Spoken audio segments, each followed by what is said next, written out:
Hello everyone, ಇದು ನಿಮ್ಮ ನೇತ್ರ ಬಿಗ್ ಬಾಸ್ ಅವ್ರ ಕಡೆಯಿಂದ ಫಸ್ಟ್ ಪ್ರೋಮೋ ಅಪ್ಡೇಟ್ ಆಗಿದೆ. ಸಿಕ್ಕಾಪಟ್ಟೆ ಇಂಟ್ರೆಸ್ಟಿಂಗ್ ಆಗಿದೆ. ಮಾತಾಡೋಕ್ಕಂತೂ ತುಂಬಾ ವಿಚಾರಗಳಿದಾವೆ ಅಂತ ಹೇಳ್ಬೋದು. ಅದಕ್ಕಿಂತ ಮುಂಚೆ ನನ್ನ ಚಾನಲ್ಗೆ ನೀವು ಯಾರಾದರೂ ಸಬ್ಸ್ಕ್ರೈಬ್ ಮಾಡ್ಕೊಂಡಿಲ್ಲ ಅಂದರೆ ದಯವಿಟ್ಟು ಸಬ್ಸ್ಕ್ರೈಬ್ ಮಾಡ್ಕೊಳ್ಳಿ. ವಿಡಿಯೋಗೆ ಲೈಕ್ ಮಾಡೋದನ್ನ, ಕಮೆಂಟ್ ಮಾಡೋದನ್ನ ಮಾತ್ರ ಮರ್ತೋಗ್ಬೇಡಿ ಅಂತ ಹೇಳ್ತಾ ಇನ್ನು ಡೈರೆಕ್ಟ್ ವಿಚಾರಕ್ಕೆ ಬರೋದಾದ್ರೆ, ನಿನ್ನೆ ನಮ್ಮ ಗೌತಮಿಯವರು ಮೋಕ್ಷಿತ್ ಅವ್ರ ಫೋಟೋನ ಎತ್ಕೊಂಡು ಎಷ್ಟು ಚೆನ್ನಾಗಿ ಹೊಗಳಿದ್ರು ಅಂದರೆ ಮೋಕ್ಷಿತನ ಯಾರಾದ್ರೂ ಆ ಮೂಮೆಂಟ್ಗೆ ಬಿದ್ದೋಗೆ ಹೋಗ್ತಾರೆ. ಇವಾಗಾದ್ರೂ ಕಂಟಿನ್ಯೂ ಮಾಡೋಣ ಅಂತ ಅನ್ಕೋತಾರೆ. ಬಟ್ ಮೋಕ್ಷಿತ ಮಾತ್ರ ಅವ್ರ ಡಿಸಿಷನ್ ಏನಿರುತ್ತೋ ಅದಕ್ಕೆ ಸ್ಟಿಕ್ ಆನ್ ಆಗಿರ್ತಾರೆ. ಗೌತಮಿ ಅವ್ರ ಟೀಮ್ನ ಅವ್ರು ಸೇರ್ಕೊಂಡಿಲ್ಲ.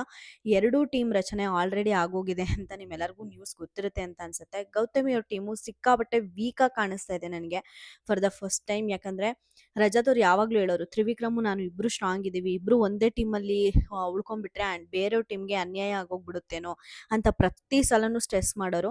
ಆ ಮಾತನ್ನ ಇವಾಗ ಆಡಿಯನ್ಸ್ಗೆ ಒಂದು ರಾಂಗ್ ಅನ್ನೋ ಪ್ರೂವ್ ಮಾಡೋ ಟೈಮು ಬಂದಿದೆ ಅಂತ ಅನ್ನಿಸ್ತು ನನಗೆ.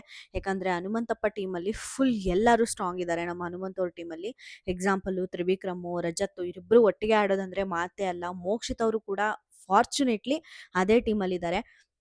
ಮತ್ತೆ ಈಗ ಮೋಕ್ಷಿತ ಮತ್ತೆ ತ್ರಿವಿಕ್ರಮ್ಗೆ ಆಗೋ ಕನ್ವರ್ಸೇಷನ್ ಸಿಕ್ಕಾಪಟ್ಟೆ ಇರುತ್ತೆ. ಯಾಕಂದ್ರೆ ಭವ್ಯ ಗೌಡ ಅವರು ಆಪೋಸಿಟ್ ಟೀಮ್ ಅಲ್ಲಿ ಆಡ್ತಾ ಇದ್ದಾರೆ, ಐಶ್ವರ್ಯ ಸಿಂಧೋಗಿ ಅವರಿದ್ದಾರೆ, ಮತ್ತೆ ಗೋಲ್ಡ್ ಸುರೇಶ್ ಅವರಿದ್ದಾರೆ. ಇಷ್ಟು ಜನ ನಮ್ಮ ಹನುಮಂತು ಅವ್ರ ಸೈಡ್ ಅಲ್ಲಿ ಇದ್ದಾರೆ. ಗೋಲ್ಡ್ ಸುರೇಶ್ಗೆ ಕಾಲ್ ಆಗದೆ ಇರ್ಬೋದು, ಬಟ್ ಮೈಂಡ್ ಸಿಕ್ಕಾಪಟ್ಟೆ ಶಾರ್ಪ್ ಇದೆ ಗೋಲ್ಡ್ ಸುರೇಶ್ ಅವರು. ಅದರಲ್ಲಿ ಡೆಫಿನೆಟ್ಲಿ ಅವ್ರ ಕಾಂಟ್ರಿಬ್ಯೂಷನ್ ಈ ಸಲ ಇರುತ್ತೆ ಅಂತ ನಾನು ಅಂದ್ಕೊಂಡಿದ್ದೀನಿ. ಇನ್ನು ಗೌತಮಿ ಅವ್ರ ತಂಡಕ್ಕೆ ಅಂತ ಬಂದ್ರೆ ಮಂಜು ಅವರಿದ್ದಾರೆ, ಭವ್ಯ ಅವರಿದ್ದಾರೆ, ಶಿಶಿರ್ ಅವರಿದ್ದಾರೆ, ಮತ್ತೆ ನಮ್ಮ ಚೈತ್ರ ಕುಂದಾಪುರ ಅವರಿದ್ದಾರೆ. ಇಲ್ಲಿ ನಮ್ಮ ಶಿಷ್ಯರಿಗೆ ಒಂದು ಗುಡ್ ಆಪರ್ಚುನಿಟಿ, ಅವ್ರನ್ನ ಅವರು ಪ್ರೂವ್ ಮಾಡ್ಕೊಳ್ಳೋಕ್ಕೆ. ಒಂದು ಗೇಮ್ನ ನಾನು ಫಿಸಿಕಲ್ ಗೇಮ್ನ ಆಡಬಲ್ಲೆ, ನಿಮ್ಮ ವಿರುದ್ಧ ನಾನು ಗೆಲ್ಲಬಲ್ಲೆ ಅಂತ ಪ್ರೂವ್ ಮಾಡ್ಕೊಳ್ಳೋದಕ್ಕೆ ಒಂದು ಒಳ್ಳೆ ಚಾನ್ಸು. ಇಲ್ಲೊಂದು ಸ್ವಲ್ಪ ವೀಕ್ ಆಗಿ ಹೋಗ್ಬಿಟ್ರು ಅಂದರೆ ಈ ಸಲ ನಾಮಿನೇಷನಲ್ಲಿ ಬೇರೆ ಇದ್ದಾರೆ, ಆಚೆ ಬರೋ ಚಾನ್ಸಸ್ಸು ಸಿಕ್ಕಾಪಟ್ಟೆ ಇರುತ್ತೆ ಶಿಷ್ಯರಿಗೆ. ಕಾದ್ ನೋಡಬೇಕು ಈ ವಾರ ಹೆಂಗೆ ಹೋಗುತ್ತೆ ಅಂತ. ಹಿಂಗಿರ್ಬೇಕಾದ್ರೆ ಆಲ್ರೆಡಿ ಒಂದು ಪಾಯಿಂಟ್ಸು ನಮ್ಮ ಹನುಮಂತಪ್ಪ ಅವ್ರ ಟೀಮ್ಗೆ ಸಿಕ್ಕಿದೆ. ಮತ್ತೆ ಅವ್ರಿಗೆ ಸಿಕ್ಕಿರೋದ್ರಿಂದ ಗೌತಮಿಯವರ ತಂಡಕ್ಕೆ ಒಂದು ಶಿಕ್ಷೆ. ಆ ಶಿಕ್ಷೆ ಏನಪ್ಪ ಅಂದರೆ, ಇರೋ ಒಬ್ಬ ಅವ್ರ ಟೀಮಲ್ಲಿ ಎಲ್ಲ ಒಂದು ಕಂಟೆಸ್ಟೆಂಟ್ಸ್ ಅಂದರೆ ಅವ್ರ ಗುಂಪಲ್ಲಿ ಯಾರ್ಯಾರಿದ್ದಾರೆ ಅದರಲ್ಲಿ ಒಬ್ಬರನ್ನ ಕ್ಯಾಪ್ಟನ್ಸಿ ಕಂಟೆಂಡರ್ಸ್ ಟಾಸ್ಕಿಂದ ಆಚೆ ಇಡಬೇಕಾಗಿ ಬರುತ್ತೆ. ತುಂಬ ದೊಡ್ಡ ರೆಸ್ಪಾನ್ಸಿಬಿಲಿಟಿ ಕ್ಯಾಪ್ಟನ್ಗೆ. ಇದನ್ನ ತೆಗೆಯೋದಕ್ಕಿಂತ ಮುಂಚೆ ಗೌತಮಿ ಅವರು ಮಂಜಣ್ಣನ ಹತ್ರ ನಡ್ಕೊಂಡಿದ್ದ ರೀತಿ ನನಗೆ ಆಸ್ ಅ ಪರ್ಸನ್ ಅಲ್ಲಿ ಒಂದು ಗೇಮ್ ಆಡಕ್ ಹೋಗಿರೋನ್ನ ನೋಡಿದ್ರೆ ಗೌತಮಿ ಕರೆಕ್ಟ್ ಅಂತ ಅನ್ಸುತ್ತೆ. ಬಟ್ ಇನ್ನೊಂದು ರೀತಿಯಲ್ಲೇ ನೋಡಿದ್ರೆ ಅದು ತಪ್ಪಂತ ಅನ್ಸುತ್ತೆ. ಆ ಎರಡು ರೀತಿ ಯಾವುದು ಅಪ್ಪ ಅಂದ್ರೆ, ಫಸ್ಟ್ ನಮ್ಮ ಮಂಜಣ್ಣ ಅವರು ಕ್ಯಾಪ್ಟನ್ ಆಗಿರ್ತಾರೆ. ಮಂಜಣ್ಣ ಅವರು ಕ್ಯಾಪ್ಟನ್ ಆಗಿದ್ದಾಗ ನಾಮಿನೇಷನ್ಗೆ ಕೊಡಕ್ಕೆ ಬಂದಾಗ ರೀಸನ್ಸು ಪ್ರತಿಯೊಬ್ಬ ಕಂಟೆಸ್ಟೆಂಟ್ಸು ಗೌತಮಿ ಮೇಲೆ ಎಷ್ಟು ಸ್ಟ್ರಾಂಗ್ ರೀಸನ್ ಕೊಟ್ಟರೂ ಕೂಡ ಗೆಳತಿ ಗೇಮಲ್ಲಿ ಸಪೋರ್ಟ್ ಮಾಡಬೇಕು ಅಂತ ನಾಮಿನೇಷನಿಂದ ಪಾರ್ ಮಾಡ್ತಾರೆ ಗೌತಮಿಯವ್ರನ್ನ. ಗೌತಮಿಯವರು ಎಷ್ಟು ವೀಕ್ ಪರ್ಫಾರ್ಮೆನ್ಸ್ ಅವ್ರದ್ದು ಹಿಂದೆ 2 ವೀಕಿಂದ ಇತ್ತು ಅಂದರೆ, ಆ ವಾರ ಏನಾದರೂ ಗೌತಮಿಯವರು ನಾಮಿನೇಷನ್ಗೆ ಬಂದಿದ್ದಿದ್ರೆ ಖಂಡಿತ ಗೌತಮಿಯವರು ಎಲಿಮಿನೇಟ್ ಆಗೋಗ್ಬಿಟ್ಟಿರೋರು. ಅವ್ರಿಗೆ ಸಿಕ್ಕಾಪಟ್ಟೆ ನೆಗೆಟಿವಿಟಿ ಕೂಡ ಇತ್ತು. ಆ್ಯಕ್ಚುಲಿ ಪಾಸಿಟಿವಿಟಿ ಮುಖವಾಡ ಹಾಕ್ಕೊಂಡಿದ್ದಾರೆ, ಅದು ಇದು ಅಂತ ರನ್ ಆಗ್ತಾನೆ ಇತ್ತು. ಇಲ್ಲಿ ನಮ್ಮ ಮಂಜಣ್ಣ ಅವರು ಸೇವ್ ಮಾಡಿದ್ರ. ಇದಾದ್ಮೇಲೆ ನಮ್ಮ ಗೌತಮಿಯವರು ಮಂಜಣ್ಣನ ಹತ್ರ ಜಗಳ ಆಡ್ತಾರೆ. ನಾನು ಮಾತಾಡ್ತಿದ್ರೆ ನಿಮ್ಮ ವಾಯ್ಸೇ ಕೇಳಿಸ್ತಾ ಇದೆ, ನಿಮ್ಮ ಕ್ಯಾಪ್ಟನ್ಸಿ ಅನ್ನಿಸ್ತಾ ಇದೆ, ನನ್ನ ಕ್ಯಾಪ್ಟನ್ಸಿ ಅನ್ನಿಸ್ತಾ ಇಲ್ಲ, ಎಷ್ಟು ಸಲ ಹೇಳ್ಬೇಕು ನಿಮಗೆ, 20 ಸಲ ನನಗೆ ಹೇಳೋಕ್ಕಾಗಲ್ಲ, ಬಾಯಿ ಮುಚ್ಕೊಂಡಿರಿ ಅಂತ ಒಂದ್ಸಲ ಹೇಳ್ತಾರೆ ಗೌತಮಿಯವರು. ಇದೇ ಗೌತಮಿಯವರು ನಮ್ಮ ಮಂಜಣ್ಣನಿಗೆ ಸಜೆಷನ್ಸ್ ಕೊಡಬೇಕಾದ್ರೆ, ಮಂಜಣ್ಣ ರಾಜನ್ ಟಾಸ್ಕಲ್ಲಿ ಏನೇನು ಮಾಡಿದ್ರು ಪ್ರತಿ ಒಂದು ಅಡ್ವೈಸು ಕೂಡ ಹೋಗ್ತಾ ಇದ್ದಿದ್ದು ಗೌತಮಿಯವ್ರ ಮುಂದೆನೆ. ಮೋಕ್ಷಿತ ಅವ್ರ ಹತ್ರ ಅಷ್ಟು ಹೋಗಿ ಜಗಳ ಆಡಿ ಅಷ್ಟು ರೌದ್ರತನ ನಮ್ಮ ಮೋಕ್ಷಿತ ಮೇಲೆ ಮಂಜಣ್ಣ ತೋರಿಸ್ಬೇಕು ಅಂದ್ರೆ ಅದಕ್ಕೆ ಕಾರಣ ಗೌತಮಿಯವರು ಬಿಚ್ಚಿದ ಬೀಜಗಳು. ಸೊ ಹಿಂಗಿರ್ಬೇಕಾದ್ರೆ ಅವ್ರ ಕ್ಯಾಪ್ಟನ್ಸಿ ಅಂತ ಬಂದಾಗ ಇವ್ರ ಇನ್ವಾಲ್ವ್ಮೆಂಟ್ ಇರಬೇಕು. ಅದ ಇವ್ರ ಕ್ಯಾಪ್ಟನ್ಸಿ ಅಂತ ಬಂದಾಗ 1% ಕೂಡ ಮಂಜಣ್ಣನ ಮಾತಾಡಕ್ಕೆ ಬಿಡಲ್ಲ ಗೌತಮಿಯವರು. ಇದನ್ನೆಲ್ಲ ನೋಡ್ಕೊಂಡಿದ್ದಾದ್ಮೇಲೆ ಇವ್ರ ಕ್ಯಾಪ್ಟನ್ಸಿ ಹೆಂಗೆ ಇವ್ರ ಕ್ಯಾಪ್ಟನ್ಸಿನೇ ಅನ್ನಿಸ್ಕೊಳ್ಬೇಕು ಅಂತ ಇವ್ರಿಗಿರುತ್ತೋ, ಬೇರೆಯವ್ರ ಕ್ಯಾಪ್ಟನ್ಸಿ ಅದು ಮಂಜಣ್ಣ ಮಾಡ್ತಿರ್ಬೇಕಾದ್ರೆ ನನ್ನ ಗೆಳೆಯ ಕ್ಯಾಪ್ಟನ್ಸಿ ಅಂತ ಅಂದ್ಮೇಲೆ ಅದು ನನ್ನ ಗೆಳೆಯನ ಕ್ಯಾಪ್ಟನ್ಸಿನೇ ಅನ್ನಿಸ್ಕೋಬೇಕು ಅನ್ನೋ ಒಂದು ಥಿಂಕ್ ಮಾಡೋ ಕೇಪಬಿಲಿಟಿ ಕೂಡ ಅಲ್ಲಿ ಗೌತಮಿಗೆ ಇರಬೇಕಾಗಿತ್ತು ಅಂತ ಅನ್ನಿಸ್ತು. ಇದನ್ನೆಲ್ಲ ನೋಡ್ಕೊಂಡಾಗ ನನಗೆ ಗೌತಮಿಯವರು ಎಲ್ಲಿ ಟ್ರಿಗರ್ ಆಗಿದ್ದಾರೆ ಅಂದರೆ, ಖಂಡಿತವಾಗಿಯೂ ಅಲ್ಲಿ ಒಂದು ರ್ಯಾಂಕಿಂಗ್ ಜೋಡಿಸೋ ಒಂದು ಟಾಸ್ಕು ಸುದೀಪ್ ಸರ್ ಕೊಟ್ಟಿರ್ತಾರೆ. ಅಲ್ಲಿ ಒಂದು ಬೆಂಕಿ ಗೌತಮಿಲಿ ಹಚ್ಕೊಂಡಿದೆ ಅನ್ನೋದು ಖಂಡಿತ ಗ್ಯಾರಂಟಿ ಅದು. ಯಾಕಂದರೆ ಮೋಕ್ಷಿತಾಗೆ ಸ್ವಲ್ಪ ಜಾಸ್ತಿ TRP ಬರುತ್ತೆ ಅಂತ ಕೊಟ್ಟಿರ್ತಾರೆ, ಗೌತಮಿಯವ್ರನ್ನ ಕೆಳಗಡೆ ಇಟ್ಟಿರ್ತಾರೆ. ಐ ಥಿಂಕ್ 5ನೇ ನಂಬರ 6ನೇ ನಂಬರೇ ಕೊಟ್ಟಿರ್ತಾರೆ ಗೌತಮಿಯವರಿಗೆ. ಸೊ ಇದನ್ನೆಲ್ಲ ನೋಡಿಕೊಂಡು ಅಲ್ಲಿ ನಮ್ಮ ಗೌತಮಿಗೆ ಅನಿಸಿದೆ, ಮಂಜಣ್ಣನ್ಗೆ ಮೋಕ್ಷಿ ಸ್ಟ್ರಾಂಗ್ ಆಗಿ ಕಾಣಿಸ್ತಾ ಇದ್ದಾಳೆ, ಯಾಕಂದ್ರೆ ಅವಳು ಇಂಡಿವಿಜುವಲ್ ಆಡ್ತಾ ಇದ್ದಾಳೆ ಅದಕ್ಕೋಸ್ಕರ. ಮತ್ತೆ ಸುದೀಪ್ ಸರ್ ಕೂಡ ಮೋಕ್ಷಿ ಒಂದು ಕ್ಯಾಪ್ಟನ್ಸಿ ಕಂಟೆಂಡರ್ಸ್ ಟಾಸ್ಕ್ ನ ಬಿಟ್ಕೊಟ್ರು ಕೂಡ ಮೋಕ್ಷಿಗೆ ಏನು ಜಾಸ್ತಿ ಕ್ಲಾಸ್ ಎತ್ತಲಿಲ್ಲ ಅಂದ್ರೆ ಅಲ್ಲಿ ಅವಳು ಇಂಡಿವಿಜುವಲ್ ಗೇಮ್ ಆಡ್ತಾ ಇದ್ದಾಳೆ. ಮೋಸ್ಟ್ಲಿ ಆಡಿಯನ್ಸು ಅದನ್ನೇ ಎಕ್ಸ್ಪೆಕ್ಟ್ ಮಾಡ್ತಾ ಇದ್ದಾರೆ ಅಂತ ಅನ್ಸುತ್ತೆ.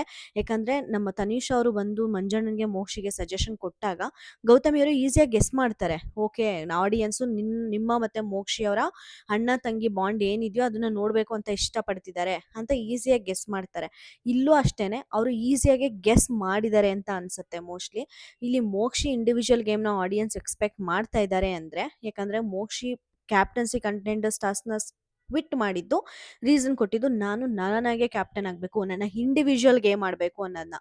ಸೊ ಇಂಡಿವಿಜುವಲ್ ಗೇಮ್ನೇ ಅಲ್ಲಿ ಇಷ್ಟಪಡ್ತಿದ್ದಾರೆ ಅಂದ್ರೆ ಇಲ್ಲಿ ಯಾಕೋ ವರ್ಕೌಟ್ ಆಗ್ತಿಲ್ಲ ಅನ್ಸುತ್ತೆ ಅಂತ ಕೂಡ ಗೌತಮಿ ಅವರು ಥಿಂಕ್ ಮಾಡಿದ್ದಾರೆ ಅಂತ ಅನ್ಸ್ತಾ ಇದೆ.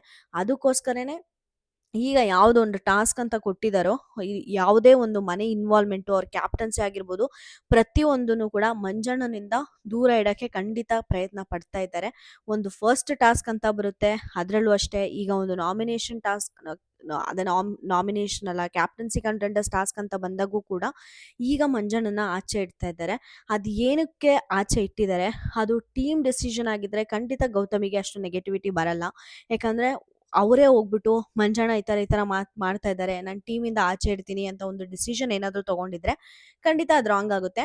ಅದು ಬಿಟ್ಟು ಟೀಮ್ ಮೇಟ್ಸ್ ಎಲ್ಲರೂ ಸೇರ್ಬಿಟ್ಟು ಈ ತರ ಅವ್ರ ಟೀಮಲ್ಲಿ ಮಂಜಣ್ಣ ಅವರು ಸ್ವಲ್ಪ ಸ್ಟ್ರಾಂಗ್ ಇದ್ದಾರೆ, ಅವ್ರನ್ನ ತೆಗ್ದಾಕಿದ್ರೆ ನಾವು ಈಸಿಯಾಗಿ ಆಡ್ಬಹುದು ಅಂತ ತ್ರಿವಿಕ್ರಮ್ ಆಗ್ಲಿ ರಜತ್ ಆಗ್ಲಿ ಬೇರೆಯವ್ರು ಯಾರಾದ್ರೂ ಸಜೆಷನ್ ಕೊಟ್ಟು ಗೌತಮಿಗೆ ಅವ್ರಿಂದ ತೆಗ್ಸಿದಿದ್ರೆ ಅದು ಓಕೆ ಅನ್ಬೋದು. ಯಾಕಂದ್ರೆ ಟೀಮ್ಗೆ ರೆಸ್ಪೆಕ್ಟ್ ಕೊಡ್ಬೇಕಾಗಿರೋದು ಟೀಮ್ ಲೀಡರ್ ಅವರ ಜವಾಬ್ದಾರಿಯಾಗಿರುತ್ತೆ.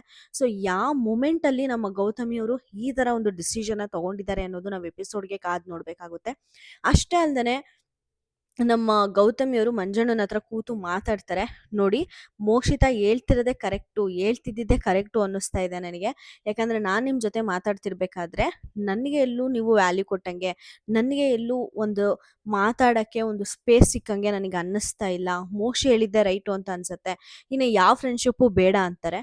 ಇದನ್ನ ಆಟದ ಪರವಾಗಿ ಮಾತ್ರ ಹೇಳಿದ್ರ, ಇಲ್ಲಾಂದ್ರೆ ಫುಲ್ ನಿನ್ನೆ ತ್ರಿವಿಕ್ರಮ್ ಭವ್ಯಾಗ್ ಹೆಂಗ್ ಹೇಳಿದ್ರು, ನನ್ನಿಂದ ಆಚೆ ಹೋದ್ಮೇಲೆ ಕೂಡ ನೀನು ಫ್ರೆಂಡ್ಶಿಪ್ನ ಎಕ್ಸ್ಪೆಕ್ಟ್ ಮಾಡಬೇಡ ಅಂತ ಭವ್ಯಾಗ್ ಹೇಳ್ತಾರೆ ತ್ರಿವಿಕ್ರಮ್. ಅದಕ್ಕೋಸ್ಕರನೇ ಭವ್ಯ ಆಪೋಸಿಟ್ ಟೀಮ್ಗೆ ಇವತ್ತು ಜಾಯ್ನ್ ಆಗಿದ್ದಾರೆ ಆಟ ಆಡಕ್ಕೆ, ಗೊತ್ತಿಲ್ಲ.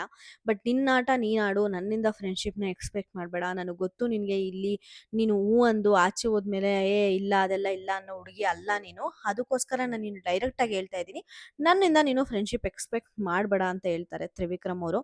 ಶಾಕಿಂಗ್ ಅನ್ನಿಸ್ತು ನನಗೆ. ಸೊ ಇಲ್ಲಿ ಅದೇ ಒಂದು ರೀತಿಯಲ್ಲಿ ಗೌತಮಿಯವರು ನಿಮ್ಮ ಮಧ್ಯೆ ಇನ್ನ ಯಾವುದೇ ಫ್ರೆಂಡ್ಶಿಪ್ಪು ಇರಲ್ಲ, ನಿಮ್ಮ ಆಟ ನೀವಾಡಿ ನಮ್ಮ ಆಟ ನಾನಾಡಿ ಅಂತ ಹೇಳಿರ್ತಾರ. ಇಲ್ಲಾಂದ್ರೆ ಗೇಮ್ಗೆ ಅಂತ ಬಂದಾಗ ಯಾವ ಫ್ರೆಂಡ್ಶಿಪ್ಪು ಇರಲ್ಲ ಅನ್ನೋ ಒಂದು ಉದ್ದೇಶದಲ್ಲಿ ಗೌತಮಿಯವರು ಮಂಜನ್ಗೆ ಹೇಳಿದಾರ ಅನ್ನೋದು ನಾವು ಎಪಿಸೋಡ್ ನೋಡಿ ಡಿಸೈಡ್ ಮಾಡಬೇಕಾಗುತ್ತೆ. ಬಟ್ ಸಾಟರ್ಡೆ ಎಪಿಸೋಡ್ ಆ ರ್ಯಾಂಕಿಂಗ್ ಒಂದು ಏನು ಮಾಡಿಸಿದ್ರೋ ಅದು ದೊಡ್ಡದಾಗಿ ಕಿಡಿ ಹಚ್ಕೊಂಡಿದೆ ಅನ್ನೋದು ಮಾತ್ರ ಗ್ಯಾರಂಟಿ. ಅದಕ್ಕಂತೂ ನಮ್ಗೆ ಕ್ಲಾರಿಟಿ ಸಿಗ್ತಾ ಇದೆ. ನೋಡ್ಬೇಕು, ಈ ಒಂದು ಎಪಿಸೋಡು ಸಿಕ್ಕಾಪಟ್ಟೆ ಇಂಟ್ರೆಸ್ಟಿಂಗ್ ಆಗಿರಂಗೆ ಕಾಣಿಸ್ತಾ ಇದೆ. ನಿಮ್ಗೆ ಏನ್ ಅನ್ಸುತ್ತೆ, ಗೌತಮಿ ಅವ್ರು ತಗೊಂಡಿದ್ದ ಡಿಸಿಷನ್ ಸ್ವಾರ್ಥಿಯಾಗಿ ಯೋಚನೆ ಮಾಡಿದ್ರಾ, ಇಲ್ಲಾಂದ್ರೆ ಗೇಮರ್ ತರ ಆಡ್ತಿದಾರ ಅಂತ? ನನಗೆ ಆಕ್ಚುಲಿ ಗೌತಮಿಯವರು ಅಷ್ಟೊಂದು ಟ್ರಿಗರ್ ಆಗೋ ಅವಶ್ಯಕತೆ ಇರಲಿಲ್ಲ. ಯಾಕಂದ್ರೆ ಮಂಜಣ್ಣನ ಕ್ಯಾಪ್ಟನ್ಸಿಲಿ ಅವ್ರು ಮಾಡಿದ್ದು ಕೂಡ ಅದೇನೆ. ಈಗ ಅದೇ ಅವ್ರ ಬುಡಕ್ ಬಂದ್ರೆ ಹತ್ಕೊಂಡು ಉರಿತಾ ಇದೆಯಾ ಅಂತ ಅನ್ಸುತ್ತೆ. ಬಟ್ ಗೌತಮಿಯವರು ಮನೇಲಿ ಸರ್ವೈವ್ ಆಗೋಕೆ ಅವ್ರು ಈ ತರ ಆಟ ಆಡ್ಬೇಕಾಗಿತ್ತು, ಆಟ ಆಡ್ತಾ ಇದ್ದಾರೆ.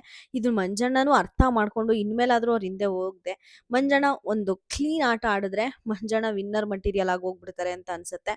ಮುಂದಿನ ದಿನಗಳಲ್ಲಿ ಆಟ ಬೇರೆ ತರನೇ ಹೋಗುತ್ತೆ. ಖಂಡಿತವಾಗ್ಲೂ ಇದನ್ನ ಒಂದು 125 ದಿನ 130 ದಿನ ಅಂತೂ ಎಪಿಸೋಡ್ ಮಾಡಾಕ್ತಾರೆ ಅನ್ನಿಸ್ತಾ ಇದೆ.